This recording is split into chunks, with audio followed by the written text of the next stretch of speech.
교회의 모든 성도가 성령으로 충만해졌습니다. 그리고 교회 안에 멋지고 환상적인 일들이 일어났습니다. 교회가 성령으로 충만해지면 항상 행복하고 멋진 일들만 일어날까요?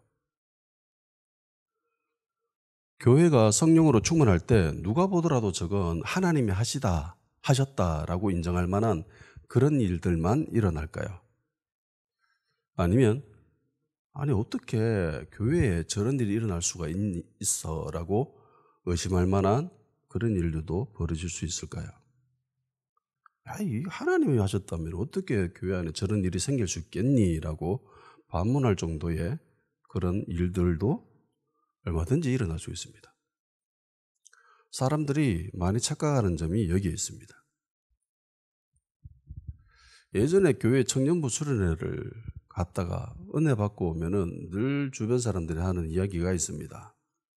은혜 받고 난 뒤에 시험 당한다. 그러니까 조심해라.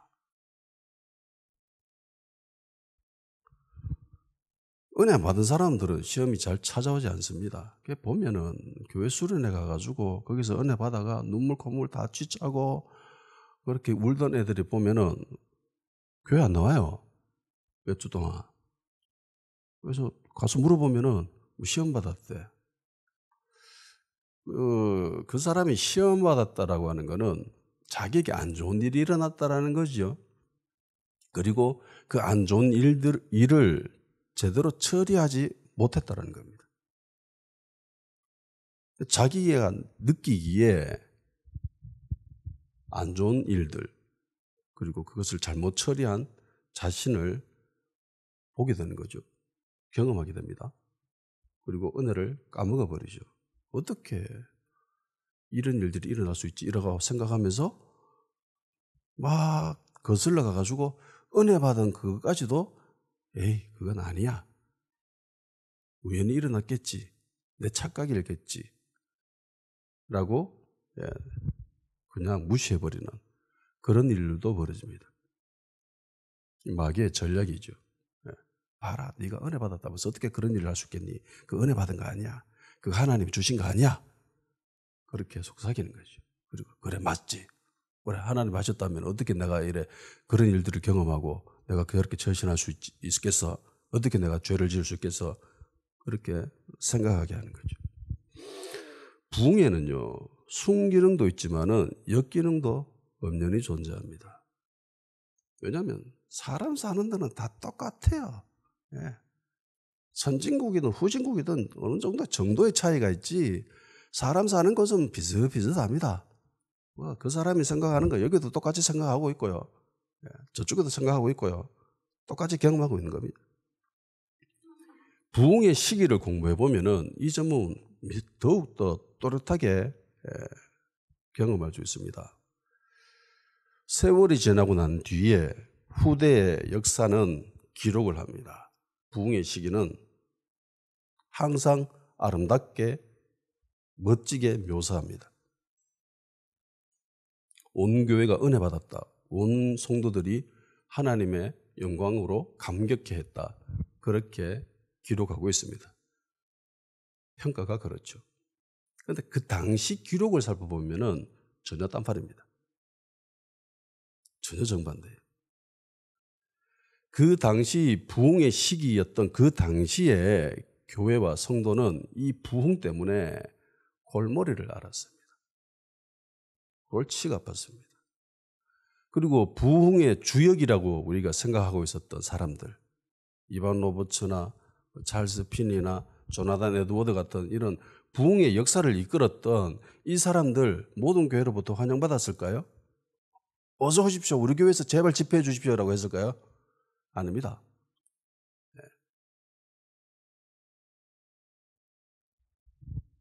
환영받은 곳도 있었지만 환영받지 못하고 배척당한 곳도 훨씬 많았습니다. 요한 웨슬리가 성결교단이라는 교단을 세웠죠. 왜 그렇게 했냐면은 기존 성공에서 영국 성공에서 배척했기 때문입니다. 안 받아준 거예요. 그래서 할 수 없이 성결교단을 세운 겁니다. 부흥이 일어나면은 안에는 환영하는 사람들도 있지만 공격하는 사람들도 있습니다. 그리고 그 공격하는 사람들, 반대하는 사람들의 소리를 들어보면 매우 그럴듯합니다. 타당합니다. 부흥을 공격하는 사람들 입장에서 내세우는 공통적인 패턴이 이거예요. 야, 그게 하나님이 하신 일이라면 어떻게 저런 몰지각한 일이 일어날 수가 있냐. 말도 안 된다. 하나님 하셨다는데 어떻게 저렇게 무질서할 수가 있냐. 하나님 하셨다는데 어떻게 사람들이 이성을 잃은 것처럼 저렇게 괴성을 지르고 울부짖고 이상한 소리 내고 그렇게 할 수가 있냐. 어떻게 사람의 감정이 그렇게 극단적으로 가냐. 울다가 웃다가 저건 하나님 하신 일이 아니다. 이성적인 사람들이 보기에는 너무나 무질서 보이고 안 좋게 보인 겁니다. 이것뿐만이 아니에요. 일부 사람들은요, 여기서 더 나아갑니다. 리더가 되기를 원하는 사람들은 늘 있어요. 이런 사람들은 주변 사람들을 끌어모아서 당을 만듭니다. 그리고 부흥을 더 극단적으로 몰고 가요. 그러면서 더 자극적으로 인도해가죠. 현대 대한민국 교회에도 이렇게 움직이는 사람들이 많습니다. 그중에 많은 사람들이 이것을 성령이 역사하는 거라고 현혹돼서 딸려가는 사람들이 많아요. 당을 짓게 만들고요. 그리고 교회를 만들고요. 세력을 만들죠. 자기만의. 그리고 자기 세력에 동참하지 않는 자들을 향하여서 하나님의 일에 동참하지 않는 마귀의 편에 속한 사람들이라고 공격합니다. 교회 사람들이죠.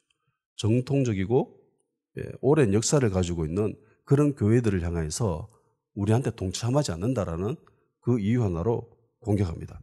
저 교회는 율법적인 교회, 저 교회는 타락한 교회, 마귀에게 속한 교회라고 손가락질하고 비판하고 공격하기 시작합니다. 부흥의 시기에 늘 있었어요.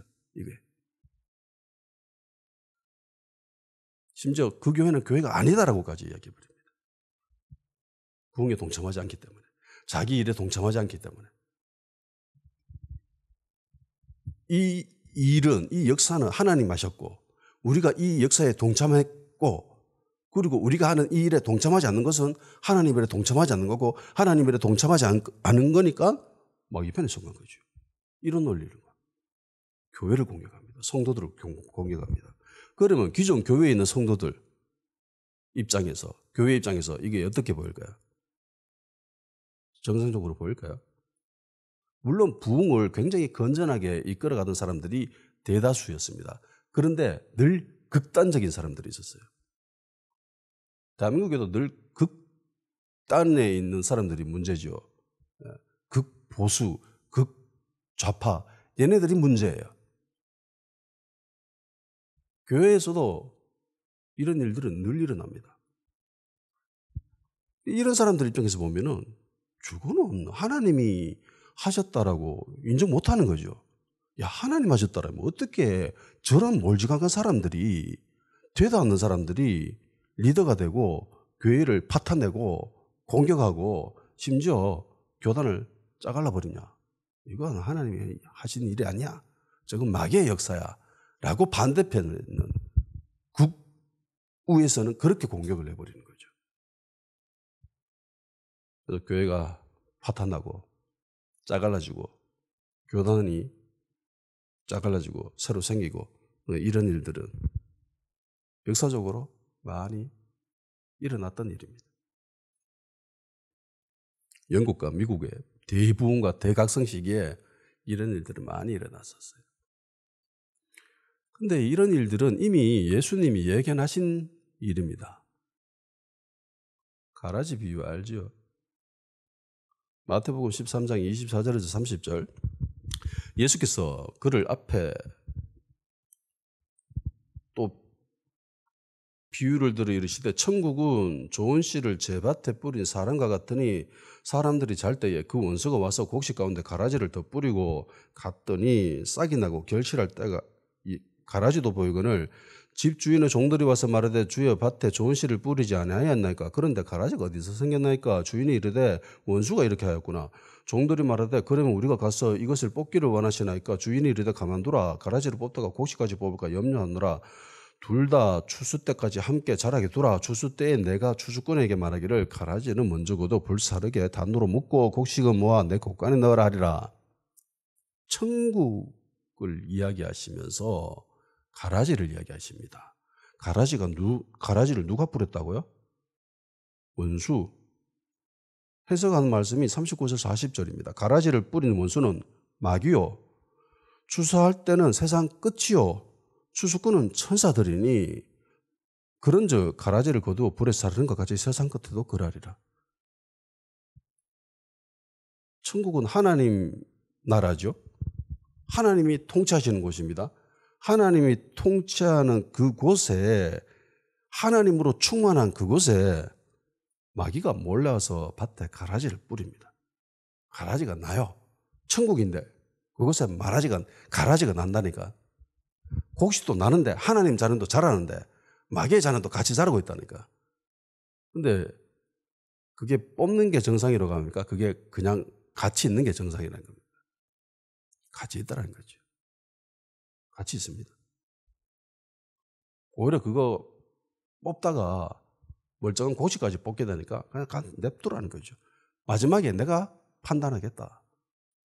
그러니까 하나님이 판단하게끔 그냥 냅둬야 돼요. 근데 막 서로 손가락질하면서 너가 마귀에 속한 거다 이러면서 그렇게 할 필요가 없습니다. 모든 시대마다 가장 이상적인 교회다라고 인정하는 것이 초대교회입니다. 그래서 교회들마다 팻말 붙여놓고 초대교회로 돌아가자. 그렇게 이야기하죠. 자기 성에 볼 때 초대교회가 가장 이상적인 교회의 모습이라고 생각하기 때문에 초대교회로 돌아가자고 하는 겁니다. 그런데 초대교회 늘 이상적이고 멋지고 아름다운 모습만 있습니까? 안 좋은 일 안 일어났어요. 고린도전서 5장 1절 2절입니다. 너희 중에 심지어 음행이 있다 하는 함을 들으니 그런 음행은 이방인 중에서도 없는 것이라 누가 그 아버지 아내를 취하였다 하는도다. 그리하고도 너희가 오히려 교만하여져서 어찌하여 통하니 여기지 아니하고 그 일 행한 자를 너희 중에서 쫓아내지 아니하였느냐. 이방인들도 하지 않는 그런 심각한 성적인 범죄, 도덕적인 수준이 떨어졌다는 거예요. 이게 초대교회에 일어나는 일입니다. 디모데전서 1장 19절 20절 믿음과 착한 양심을 가지라. 어떤 이들은 이 양심을 버렸고 믿음에 관하여는 파산하였느니라. 그 가운데 후메네와 알렉산더가 있으니 내가 사탄에게 내준 것은 그들로 훈계를 받아 신성을 모독하지 못하게 하려 함이라. 도덕적이고 비이상적인 비정상적인 모습이 나타났습니다. 교회 안에 어떤 성도들을 양심을 버리고 믿음에 파산한 사람들도 나타났습니다. 바울은 그들을 사탄에게 내줬다라고 합니다. 계시록의 7 교회의 모습만 봐도 불완전한 모습이 많죠. 훨씬 더 많습니다. 주님이 말씀하신 천국에도 가라지가 있었고요. 가장 이상적인 교회라고 하는 초대교회도 불완전한 모습입니다. 부흥의 시기에 늘 이런 일이 일어나요. 이게 정상입니다. 이상하다고 생각할 필요가 없습니다. 이런 이상하고 비정상적이고 안 좋은 일들이 오늘 본문에도 등장하죠. 성령으로 충만해진 초대교회, 부흥이 임한 초대교회가 멋지고 환상적이 일어났습니다. 자기 소유를 조금 더 자기 것이라고 하지 않는 사람들이 나타났습니다. 모든 물건을 서로 공유합니다. 서로 사용했습니다. 니건 내 것이 없는 그런 완벽한 공유 경제를 이뤘어요. 그리고 그 중에 가난한 사람들이 한 명도 없었습니다. 현재 대한민국 교회에 가난한 사람들이 별로 없지요. 그런데 우리 불과 몇십 년 전만 해도 우리나라는 정말 가난했습니다. 대부분 사람들이 가난했어요. 잘 사는 사람도 있었지만 극히 일부고. 그런데 이 당시는 유대가 로마로부터 식민 지배를 받고 있습니다. 그러니까 대부분 사람들이 가난해요. 부자한 사람들은 일부입니다. 극히 일부예요. 그런데 이상하죠? 가난한 사람이 한 명도 없어요. 왜? 부자들이 자기 재산을 팔았습니다. 그리고 교회 헌금했어요. 그리고 사도들은 그것을 공평하게 형평에 맞게 나눠줬습니다. 그래서 공동체 안에 가난한 사람이 한 명도 없었습니다. 완벽한 공동체를 이룬 거죠. 가장 이상적인 공동체. 그야말로 가족이 된 거예요. 그런데 이상한 일이 일어납니다. 기괴한 일이 일어납니다. 사건의 장본인은 아나니아와 삽비라예요. 부부 사이죠. 부부 사기꾼입니다. 아나니아의 뜻은 여호와는 은혜로우시다라는 뜻을 가지고 있습니다. 이들 역시 예수님을 믿고 있는 사람들입니다. 이들 역시 성령으로 충만해졌습니다. 왜냐하면 사도행전 4장 31절에 무리가 다 성령이 충만하여라고 되어 있거든요. 모든 사람들이 다 성령으로 충만을 받았습니다. 아나니아와 삽비라 역시. 아나니아와 삽비라는 자기 재산을 팝니다. 땅을 팔죠. 그리고 판 재산 그 금액을 사도들 발 앞에 내어놓았습니다. 그런데 다 드린 것이 아니라 일부는 감춰두고 일부를 전부를 내었습니다. 아나니아는 재산을 팔아서 헌금하면서 사도에게 말했죠. 이게 내 판 것의 전부다라고 하면서 그렇게 하나님께 드렸습니다. 사람들은 아나니아의 이 말에 대해서 진짜인지 가짜인지 알 수가 없죠.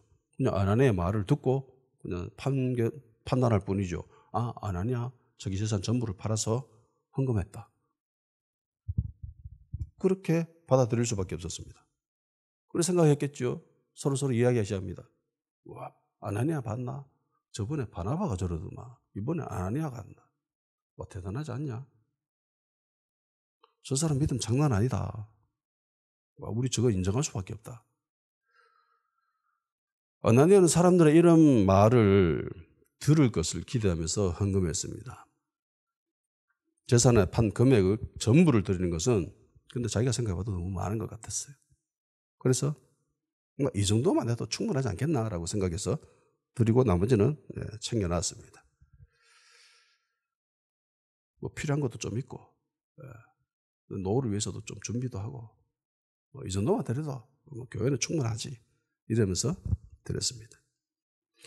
이 부부가 이렇게 생각하고 행동한 이유는 결정적인 이유는 위에 일어난 장면 때문이에요. 바나바 때문입니다. 바나바가 한 행동으로 통해서 바나바는 교회에서 인정받는 사람이 됩니다.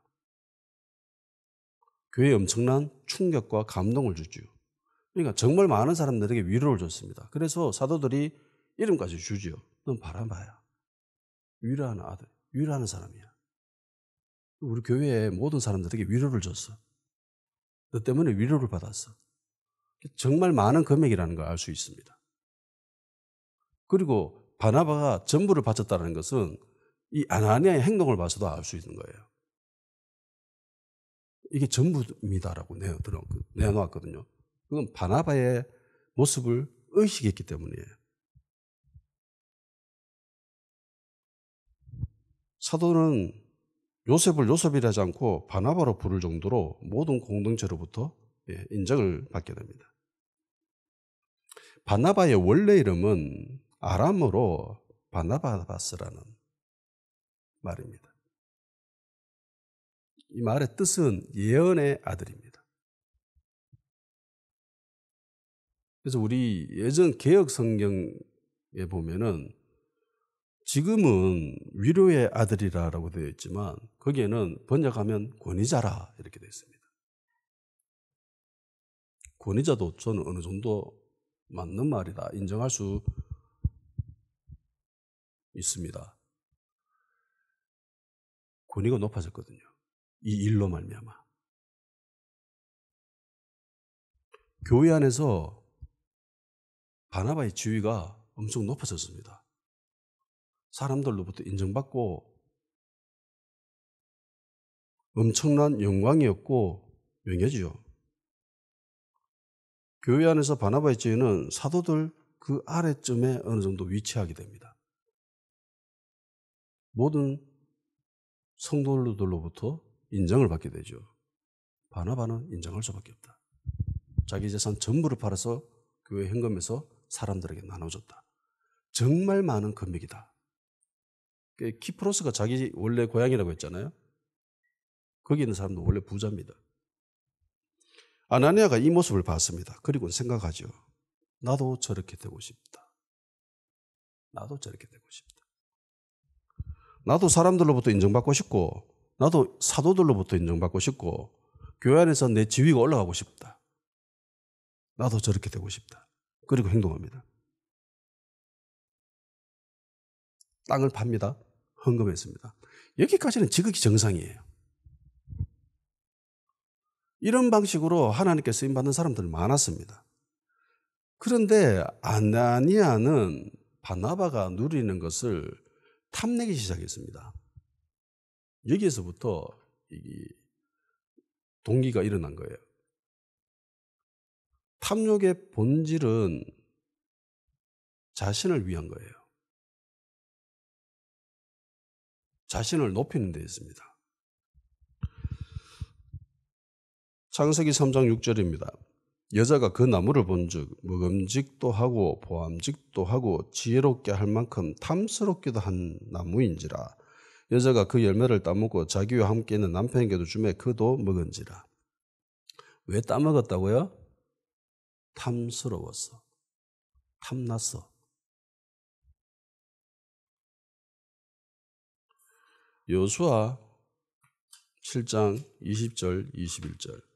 아간이 여호수아에게 대답하여 이르되 참으로 나는 이스라엘 하나님 여호와께 범죄하여 이러이러하게 행하였나이다. 내가 노락한 물건 중에 시날산의 아름다운 외투 한 벌과 은 200세겔과 그 무게가 50세겔 되는 금덩이 하나를 보고 탐내어 가졌나이다. 보소서 이제 그 물건들을 내 장막 가운데 땅 속에 감추었는데 은은 그 밑에 있나이다 하더라. 하와 탐욕의 마음 열매를 바라보고 그 열매를 따먹습니다. 하나님의 말씀을 어기고 죄를 짓죠. 아간 역시 마찬가지입니다. 하나님은 여리고성을 진멸하라고 했습니다. 진멸, 완전히 없애야 됩니다. 헤렘이죠. 히브리어로 헤렘이라고 합니다. 진멸하다. 하나님께 온전히 바치다. 하나님께 온전히 드리다. 이런 뜻이 있습니다. 헤렘해야 되는데 여리고성에 들어갔는데 눈이 뒤집어진 거예요. 평생토록 광야만 떠돌아다녔습니다. 평생토록 옷이 한 벌이었습니다. 평생토록 똑같은 음식만 먹었습니다. 그런데 여리고성에 들어갔는데 눈이 뒤집어졌습니다. 너무나 휘황찬란하고 아름다웠습니다. 여기서 재미난 게요. 아간의 눈에 제일 먼저 들어온 게 뭔지 아세요? 아간이 보고 눈이 완전 뒤집어져 가지고 와 저건 무조건 내가 가져야지라고 생각하게 만든 물건 제1 옷입니다.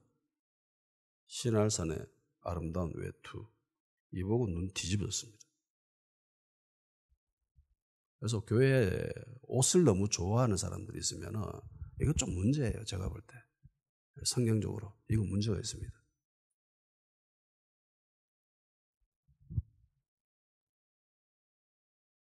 아간 역시 탐욕의 마음으로 그것을 가지게 되죠. 똑같이 하나님의 말씀을 어겼고 죄를 짓게 됩니다.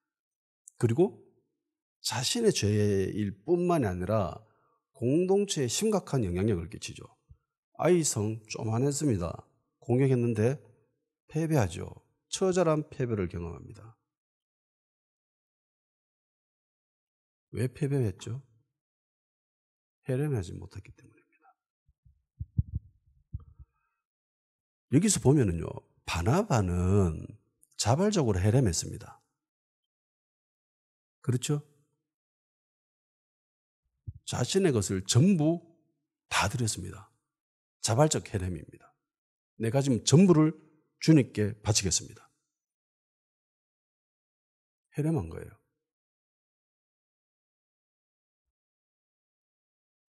온전히 바쳤고 하나님도 기뻐했고 사도들도 기뻐했고 교회 안의 모든 성도들이 기뻐했습니다.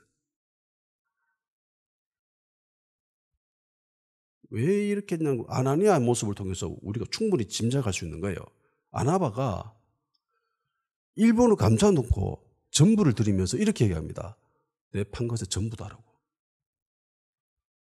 왜 이런 말을 했겠어요? 바나바가 그래 했거든요.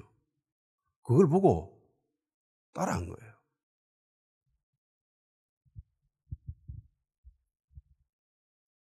그리고 많이 헌금했다는 것은 그 이름을 통해서도 알 수 있는 거죠. 위로의 아들이다. 위로하는 사람이다. 그러니까 얼마나 많은 금액이 들어왔으면 그 돈으로 모든 사람들이 위로를 받은 거죠. 제가 그 권사님의 돈 5만 원 받고 정말 위로를 받았듯이 교회 모든 사람들이 위로를 받았습니다.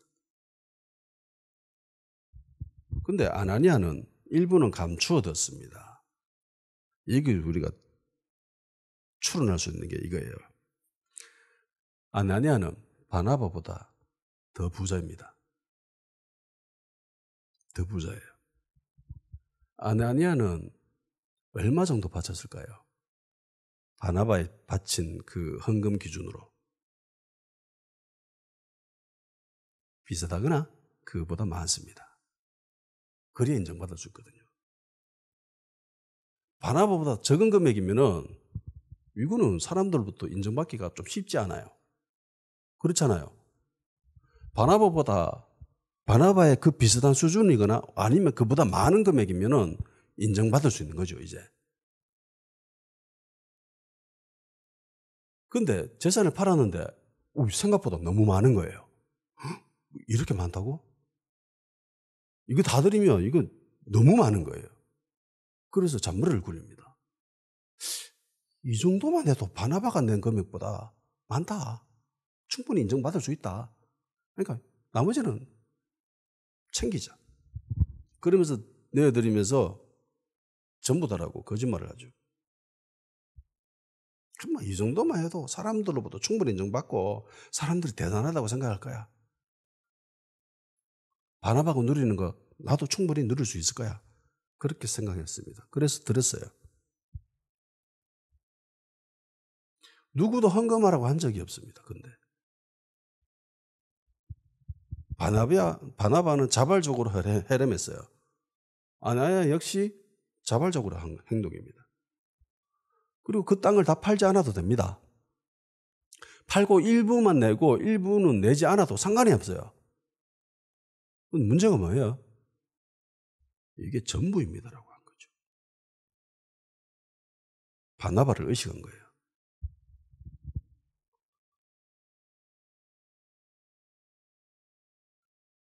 속으로 내적 갈등을 겪었을 겁니다.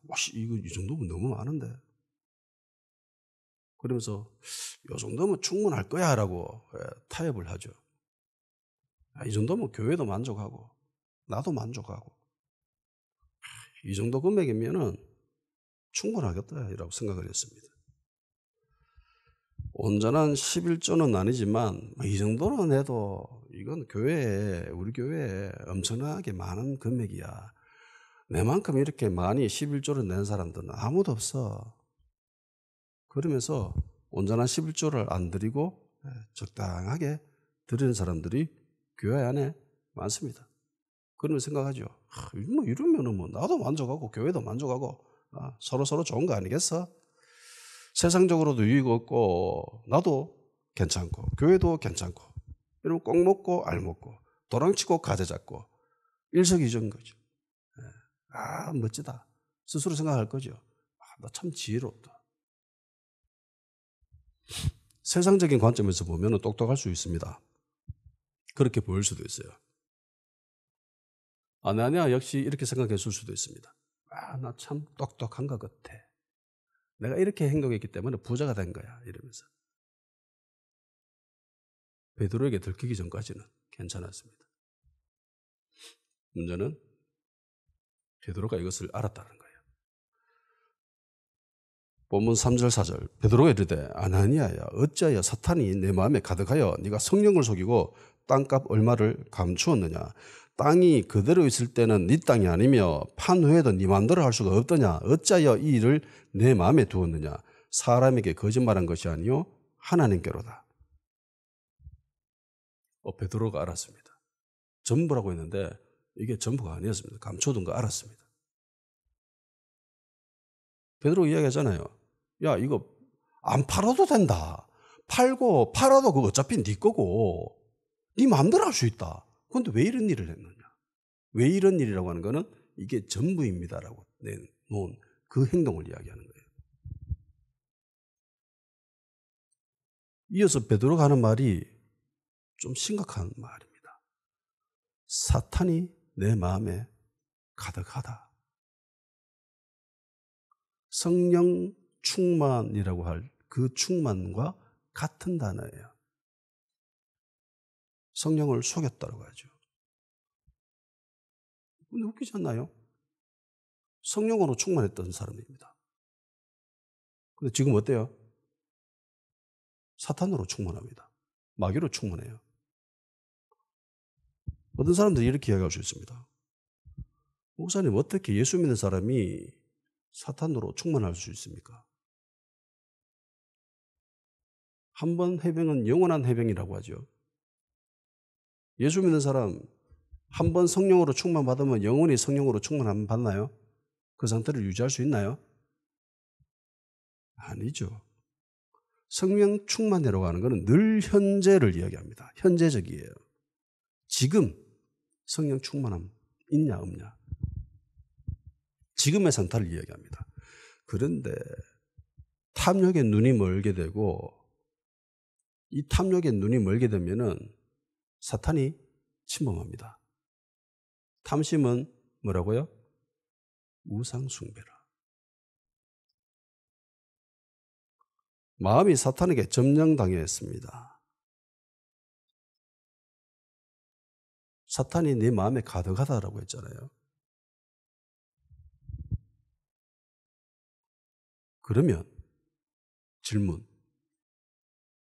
아나니아는 구원받지 못했을까요? 사탄이 가득했으니까. 이거하고는 완전 별개입니다. 예수 믿는 사람도 마귀의 그 생각에 동조를 해서 따라할 수 있습니다. 베드로가 그랬지요. 주님, 절대로 십자가에 못 박혀서는 안 됩니다라고 하면서 강권적으로 막 달려들었습니다. 예수님한테. 사탄아 내 뒤로 물러가라고 하잖아요. 마귀도 사탄에게 막 그런 경우가 있는 거예요. 베드로도. 사탄에게 점령당했다고 마음에 가득하다고 구원받지 못했다라는 건 아닙니다. 사람들이 이렇게 생각해요. 사탄이 마음에 가득하다. 사탄으로 그 마음이 점령당했다라고 생각하면은 야, 저 사람은 사탄이 가득해라고 생각하는 그 사람들은 어떻게 인식을 하냐면은 저 사람 굉장히 공격적이야. 굉장히 저 사람은 악한 사람이야. 사람들을 해치는 사람이야. 폭력적이고 공격적이고 악한 행동을 할 것이다. 그렇게 생각합니다. 그렇죠? 영화 같은 거 보면 공포 영화나 이런 거 보면 사람 막 죽이고 막 악한 행동을 하는 그런 사람들이 빌런들이잖아요. 그 사람들이 좀 마귀한테 완전 점령당한 사람 그렇게 생각을 합니다.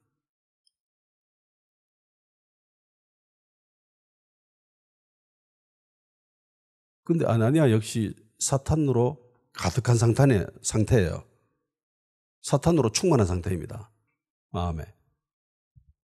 그런데 아나니아가 폭력적인 모습을 보입니까? 공격적인 모습을 보여요? 사람들을 해치고 있습니까? 악한 행동을 해요? 아니죠. 오히려 아나니아의 이 행동으로 통해서 사람들은 유익을 얻게 됩니다. 이득을 얻게 돼요.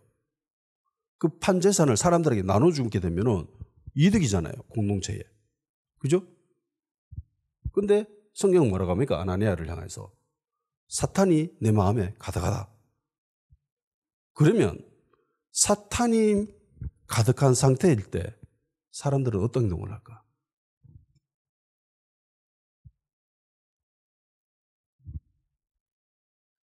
사탄으로 가득할 때 인간이 보여지는 행동은 어떤 걸까요? 아나니아의 모습을 통해서 볼 때 자신을 높이는 겁니다. 자기를 위하는 거예요. 아나니아가 하는 건 오직 그것뿐이죠. 목적은 그것뿐입니다. 내가 높아지는 거. 내가 사람들로부터 인정받고 싶고 교회에서 높아지고 싶고 그것뿐이에요. 근데 베드로는 그걸 보고 사탄이 네 마음에 가득하다라고 합니다. 그러면 성령 충만 받았을 때 사람들은 어떤 모습을 보일까요? 예수님을 높이려고 하겠죠. 하나님을 높이려고 합니다. 나는 아무것도 아닙니다라고 이야기하면서 계속 예수님을 높이려고 합니다. 그게 성령 충만 받은 사람의 모습이에요. 베드로가 그런 모습을 보이잖아요. 사람들이 몰려듭니다. 와, 대단하다. 어떻게 저런 일을 하느냐.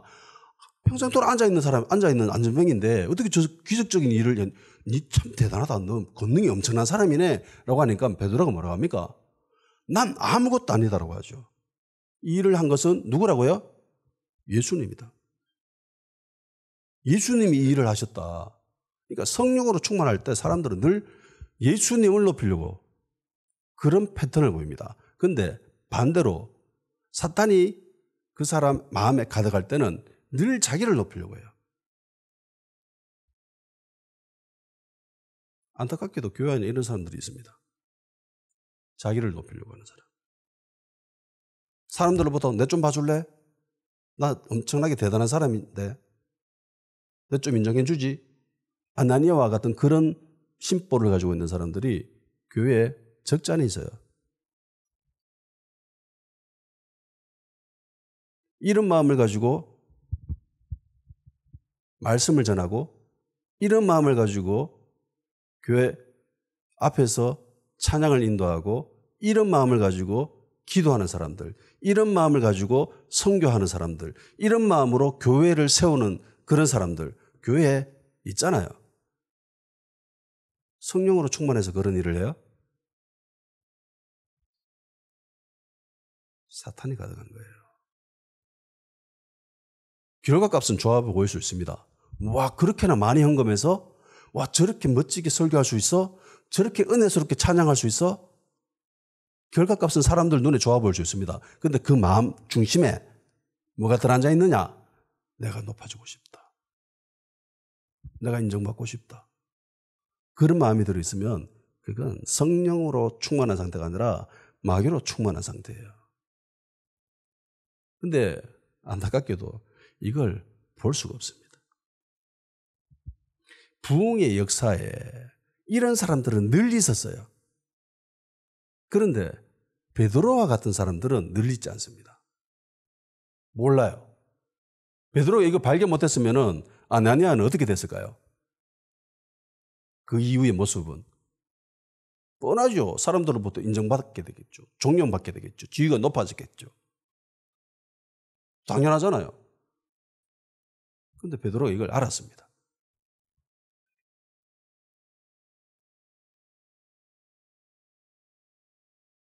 여기서 참 비참한 사실이 하나 드러나는데 아나니아가 성령을 속였을 그 즉시 그 상태에서 그 시각에 아나니아에게 안 좋은 일이 일어났을까요? 아나니아가 심판받습니까? 하나님으로부터 정죄받아요? 책망받습니까?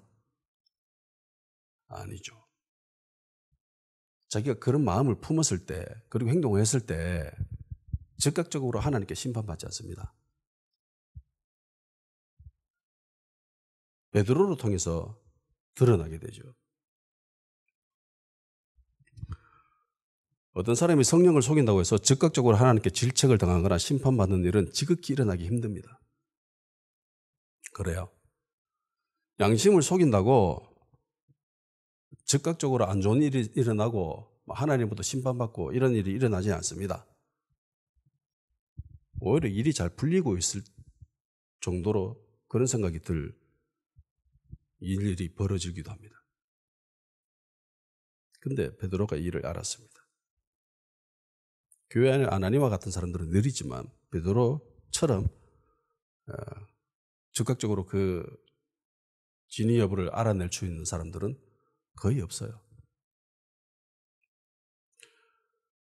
성령을 속인다고 심판받거나 안 좋은 일이 일어나는 것은 아닙니다.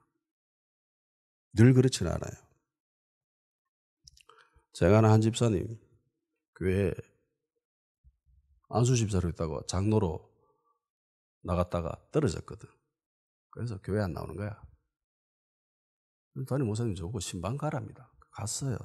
대화를 하다가 이제 슬슬 자기 본심을 드러내더라고요.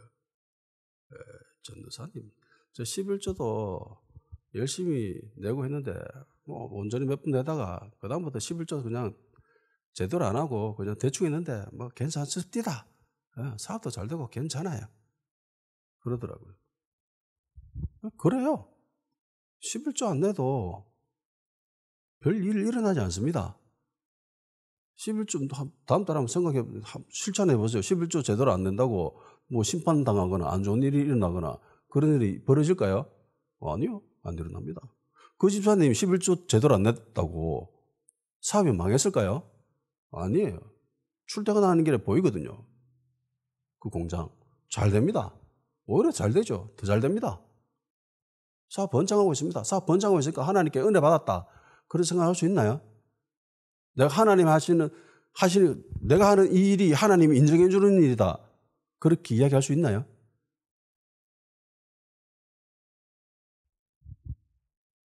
성령을 속이면 망해야 되는데 안 망합니다. 잘 살아요. 세상적으로 더 잘 살죠. 왜? 일부 숨겨서 챙겼으니까.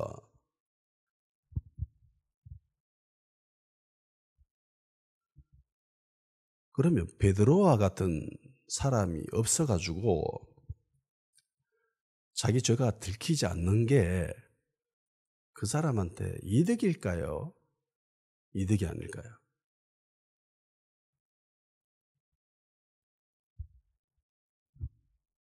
아나니아가 베드로한테 들켜서 죽습니다. 아나니아 입장에서 이게 불행일까요? 아니면 좋은 일일까요?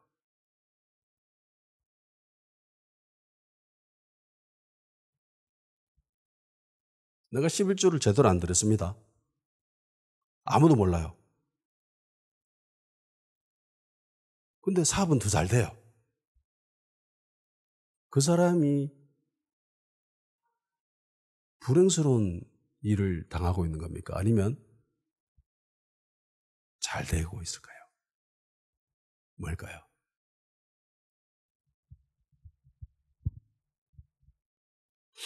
자기 죄가 들키지 않으면 하나님이 용납해 주신 걸까요?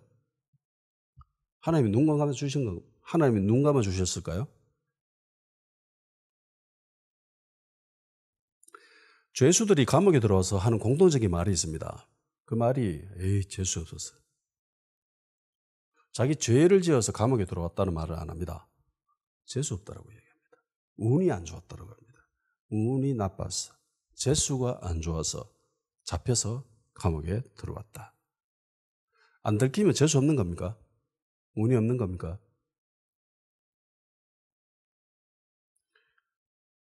아나니아가 베드로에게 자신의 죄가 들켰습니다. 그리고 죽죠. 인간적으로 가장 비참하고 비극적인 일이 죽음입니다. 아나니아가 베드로에게 들킨 게 좋은 일일까요? 나쁜 일일까요?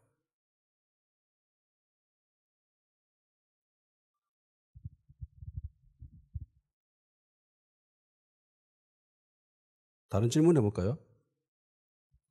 아나니아는 베드로에게 들킨 것이 나았을까요? 아니면은 이따가 나중에 하나님으로부터 직접 책망받는 게 더 나을까요?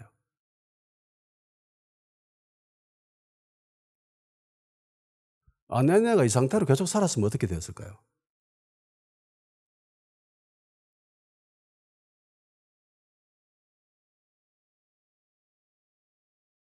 아나니아가 이 상태로 성령 가득한 상태로 성령으로 충만한 상태가 아니라 사단으로 충만한 상태로 계속 살아갔다. 속였는데 사람들한테 먹혔다. 교회에 먹혔다. 그러면 아나니아는 나중에 어떻게 행동할까요? 점점 발전하겠죠. 이 상태가 더 악화됩니다. 그래서 저는 아나니아가 베드로한테 들킨 것이 정말 다행이라고 생각하는 사람입니다. 운이 좋은 사람이에요.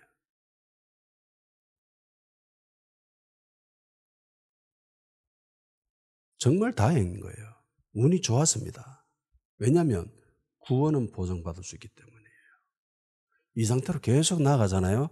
그러면 믿음에 파선합니다. 예수님을 떠나게 돼요. 이게 가장 심각한, 가장 잔인한 일이거든요.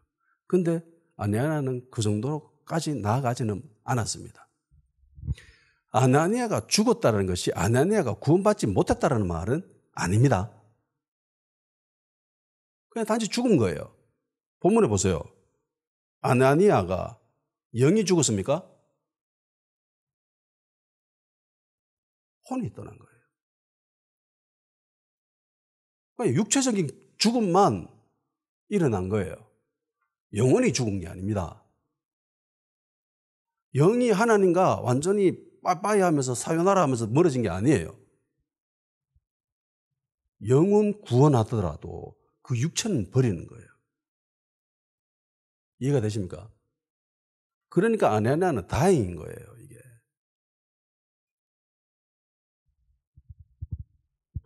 그러니까 베드로가 한 이 행위는 어찌 보면은 아나니아에게 보호막이 되어준 겁니다.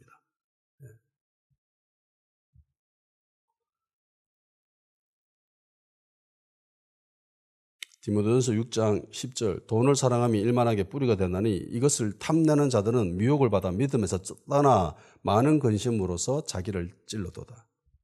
그러니까 탐심이 일어나면 믿음에서 떠난다는 거죠. 사람들로부터 인정받고 싶은 것은 인간의 본성입니다. 예. 칭찬 듣는 거 좋아하는 사람, 그거 인간의 본성이에요. 그런데 그리스도 예수의 사람은 그 정과 욕심을 십자가에 못 박았다라고 이야기합니다. 아나니아가 한 이 행위의 밑바닥에는 사람들로부터 인정받고 싶다라는 마음이 있는 거죠. 그 전에 바나바가 한 걸로 통해서 탐심이 일어났습니다. 나도 저래 되고 싶다. 사람들로부터 인정받고 싶다. 그래서 찾아가 보면은 삶의 원동력, 그 일을 하는 원동력, 어떤 일을 할 때 그 일의 원동력이 내 안에 있는가 아니면 외부로부터 오는가, 이게 굉장히 중요합니다. 외부로부터 그 요인을 찾게 되면요 늘 실패해요. 늘 쉽게 무너져요. 잘 일어서지 못합니다. 전 세계적으로요 지금 자살률이 엄청나게 높아졌습니다. 특히 청소년. 이 시기가 언제랑 똑같은 줄 압니까? SNS가 전 세계에 퍼졌을 때랑 똑같습니다. 그러니까 페이스북, 트위터,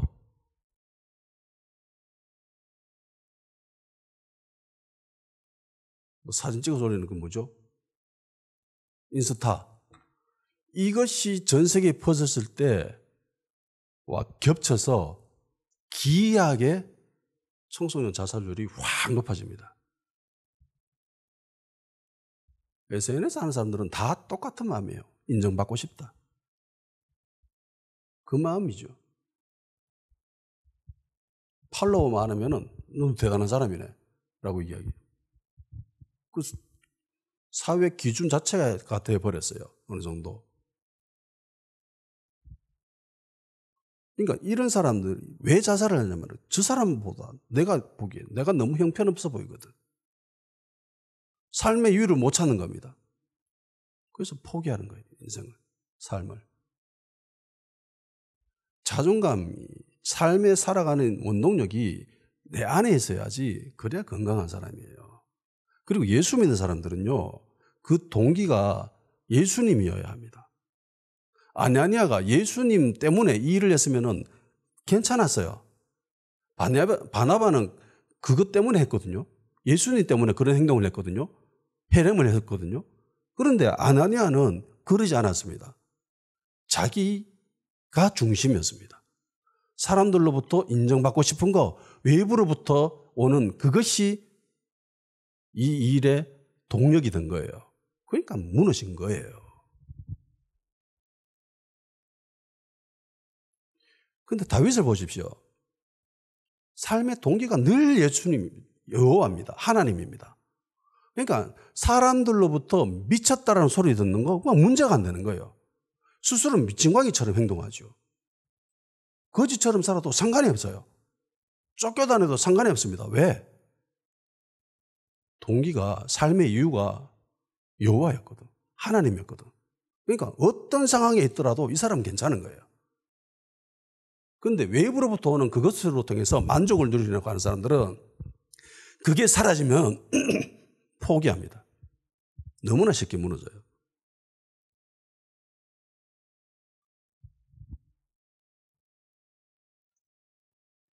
나의 나됨은 오직 예수님으로부터 비롯하는 겁니다. 내가 세상에서 어떤 사람으로 인정받느냐가 중요한 게 아니라 내가 예수님께 어떤 사람으로 인정받느냐, 이게 훨씬 중요합니다. 아니, 이게 전부죠. 그리스도인에게 있어서. 그런 사람이 되기를 주님 이름으로 축원합니다. 같이 기도하는 시간 가집시다. 주님, 탐욕을 뿌리칠 수 있도록 도와주시옵소서.